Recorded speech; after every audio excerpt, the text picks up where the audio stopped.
அனைவருக்கும் வணக்கம்.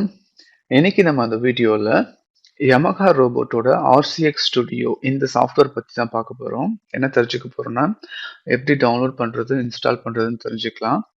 இந்த சாஃப்ட்வேர் எதுக்கு நம்மளுக்கு யூஸ் ஆகுது அப்படின்னா, Yamaha ரோபோட்ட கமிஷனிங் பண்றதுக்கும், ப்ரோகிராமிங், கான்ஃபிகரேஷன் இந்த மாதிரி பர்ப்பஸ்க்கு எல்லாமே வந்து பார்த்தீங்கன்னா, இந்த சாஃப்ட்வேர் தான் யூஸ் ஆகுது. சரி, ஜஸ்ட் நீங்க கூகுள்ல Yamaha RCX ஸ்டுடியோன்னு சொல்லிட்டு சர்ச் பண்ணுங்க. சர்ச் பண்ணும்போது இந்த மாதிரி சப்போர்ட் சாஃப்ட்வேர் அப்படின்னு வரும் RCX ஸ்டுடியோ.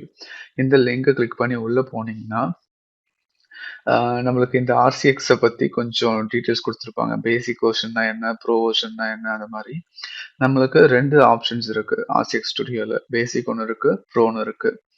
ஸோ அதுக்கான வேரியேஷன்ஸ் பார்த்தீங்கன்னா, அது ஃபியூச்சர்ல பார்க்கலாம் என்னென்ன அப்படின்னு சொல்லிட்டு, என்ன டிஃப்ரெண்ட்ன்னு சொல்லிட்டு. ஜஸ்ட் இப்போ நம்மளுக்கு 2 வெர்ஷன் அவைலபிள் இருக்கு. அது மட்டும் இல்லாம 3D சிமுலேட்டர்ஸ், ப்ரோகிராம் டெம்ப்ளேட் இந்த மாதிரி எல்லாமே நீங்க இந்த வெப்சைட்லேருந்து டவுன்லோட் பண்ணிக்கலாம். ஓகே. அதே மாதிரி சைக்கிள் டைம் கால்குலேட் பண்றது, real time trace, data comparison இந்த மாதிரி வந்து ப்ரோ ஆப்ஷன்ல இருக்கு. அதாவது RCX ஸ்டுடியோ ப்ரோல இருக்கும். ஆனா வந்து நம்ம RCX ஸ்டுடியோல கிடையாது, பேசிக் வெர்ஷன்ல. ஓகே. இப்போ டவுன்லோட் சாஃப்ட்வேர் எங்க இருக்கு பாத்தீங்களா? கேட் டேட்டா, ஆப்ரேஷன் மேனுவல்ஸ், பிடிஎஃப்லாம் நீங்க இதை கொடுத்தீங்கன்னா டவுன்லோட் பண்ணிக்கலாம். இதுவே சாஃப்ட்வேர் வேணும் அப்படின்னா நீங்க இங்க போயிட்டு டவுன்லோட் பண்ணணும். சரி, ஜஸ்ட் டவுன்லோட் சாஃப்ட்வேர் கொடுங்க. டவுன்லோட் சாஃப்ட்வேர் கொடுத்ததும் லாகின் பண்ற மாதிரி இருக்கும்.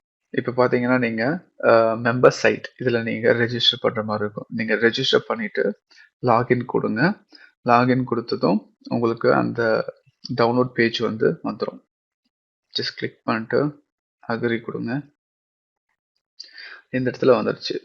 இது வந்து அப்ளிகேஷன் சப்போர்ட்டு, அது மட்டும் இல்லாமல் ரோபோட் சிமுலேட்டர். ரோபோட் சிமுலேட்டரில் போயிட்டு நீங்கள் என்ன பண்ணலாம், இந்த மாதிரி ஃபார் எக்ஸாம்பிள் சர்வீஸ் லைஃப் இருக்கா, இந்த மாதிரி கால்குலேட் பண்ணிக்கலாம். ரோபோட் பேராமீட்டர்ஸ் கால்குலேட் பண்ணுறது, என்ன மாதிரி ரோபோட் நம்ம சூஸ் பண்ணலாம், என்ன ஆக்சிஸ் நீங்கள் மாடலை சூஸ் பண்ணிட்டு ஜஸ்ட் சிமுலேட் பண்ணி பார்க்கலாம். ஓகே.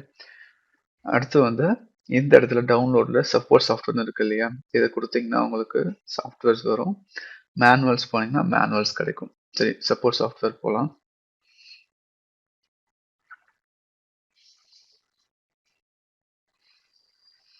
ஓகே, இங்க வந்து பாத்தீங்கன்னா நம்மளுக்கு தேவையானது RCX ஸ்டுடியோ 2020. ஓகே, நிறைய சாஃப்ட்வேர்ஸ் இருக்கு. அது அப்ளிகேஷன்ஸ் பேஸ் பண்ணி நீங்க டவுன்லோட் பண்ணிக்கலாம். நான் இங்க வந்துட்டு RCX ஸ்டுடியோ 2020 மட்டும் பண்ணிக்கிறேன். இங்க வந்து பாத்தீங்கன்னா இந்த சாஃப்ட்வேருக்கு டாங்கிள் கீ தேவைப்படும். டாங்கிள் கீ இல்லை அப்படின்னா இதோட ஃபங்க்ஷன்ஸ் வந்து ரெஸ்ட்ரிக்டா இருக்கும். ஒரு சில ஃபங்க்ஷன்ஸ் தான் நம்ம யூஸ் பண்ண முடியும். இதை நீங்க ஜஸ்ட் கிளிக் பண்ணீங்கன்னா டவுன்லோட் உங்களுக்கு ஸ்டார்ட் ஆயிடும். இங்க பாருங்க, யூஎஸ்பி கீ பிரசன்ட் அப்படின்னா பேசிக், ப்ரோ 2 இருக்கு. இது ரெண்டுமே இல்லாம யூஎஸ்பி கீ ஆப்சென்ட் அப்படின்னா நம்மளால ஜஸ்ட் பேக்கப், ரீஸ்டோர் மட்டும்தான் பண்ண முடியும். இந்த மாதிரி ஆப்ஷன்ஸ் மட்டும் தான் பண்ண முடியும். ஓகே, இப்போ இதை கிளிக் பண்ணீங்கன்னா நம்மளுக்கு டவுன்லோட் ஆன்லைன் கேட்கும். டவுன்லோட் கொடுத்தீங்கன்னா நம்மளுக்கு டவுன்லோட் ஸ்டார்ட் ஆயிடும். மொத்தம் 201 MB. நீங்கள் ஜஸ்ட் டவுன்லோட் கொடுத்தீங்கன்னா அது டவுன்லோட் ஸ்டார்ட் ஆகிடும். டவுன்லோட் பண்ணிட்டு நீங்கள் இன்ஸ்டால் பண்ணிக்கலாம். இன்ஸ்டால் பண்ணுறது ரொம்பவே சிம்பிள் ப்ரொசீஜர் தான். ஜஸ்ட் நீங்கள் டவுன்லோட் பண்ணிட்டு நெக்ஸ்ட் நெக்ஸ்ட் நெக்ஸ்ட் கொடுத்தாலே போதும். அது வந்து பார்த்தீங்கன்னா உங்களுக்கு இன்ஸ்டால் ஆகிடும். இது வந்து ஒரு காம்ப்ளிகேட்டடான ப்ராசஸ் கிடையாது. சரி, இப்போ நான் ஆல்ரெடி இன்ஸ்டால் பண்ணி வச்சுருக்கேன். இதுதான் RCX ஸ்டுடியோ 2020.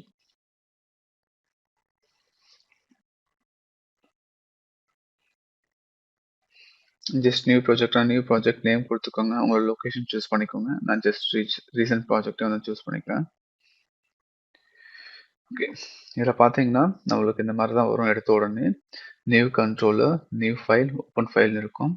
கண்ட்ரோலர் நியூனா என்னன்னா, இப்போ இதுதான் வந்து ஒரு நியூ ப்ராஜெக்டை கிரியேட் பண்ணுறது. ஓகே, இப்போ நியூ கண்ட்ரோலர் கொடுத்தீங்கன்னா இந்த மாதிரி கண்ட்ரோலர் கேட்கும். ரோபோட் செலக்ட் பண்ண சொல்லும். இல்லை ரோபோட் எதுவுமே இல்லை அப்படின்னா நோ ரோபோட் கொடுத்துக்கலாம். அதே மாதிரி ஆன்லைன் மோடில் ஸ்டார்ட் பண்ண போறீங்கன்னா கெட் இன்ஃபர்மேஷன் ஃப்ரம் கண்ட்ரோலர். அதாவது இப்போ உங்ககிட்ட ஒரு ரியலாகவே ஒரு ரோபோட் கண்ட்ரோலர் இருக்கு அப்படின்னு அந்த டைம்ல கனெக்ஷனில் வச்சிருக்கீங்க பிசி கூட அப்படின்னா இதை நீங்கள் கொடுத்து பண்ணலாம். ஸோ ஆஃப்லைன் மோட்ல செலக்ட் ரோபோட்னா இந்த இடத்துல நம்ம ரோபோட் செலக்ட் பண்ற மாரி இருக்கும். நோ ரோபோட்னா டைரக்ட்டா வந்து அதுவே ஒரு ஆட்டோமேட்டிக்கா ஒரு ப்ராஜெக்ட் வந்து கிரியேட் ஆயிடும். ஓகே. ஜஸ்ட் இத ஆட் குடுத்துட்டு நெக்ஸ்ட் குடுங்க.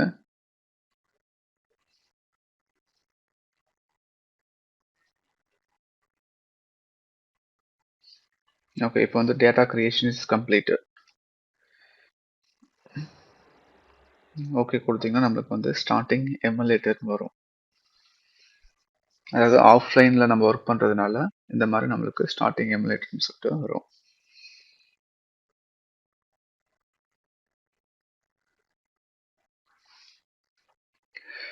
ஓகே. இப்ப நம்மளுக்கு பார்த்தீங்கன்னா, ஆ எமுலேட்டர் மூலியமா நம்மளுக்கு இந்த கண்ட்ரோலர் வந்து ஆஃப்லைன்ல கிரியேட் ஆயிடுச்சு. ஸோ இதுதான் வந்து பார்த்தீங்கன்னா, நம்ம ரோபோட்ல ஒர்க் பண்ணக்கூடிய இன்டர்ஃபேஸ். ரோபோட்ல ஒர்க் பண்ண போற இன்டர்ஃபேஸ்.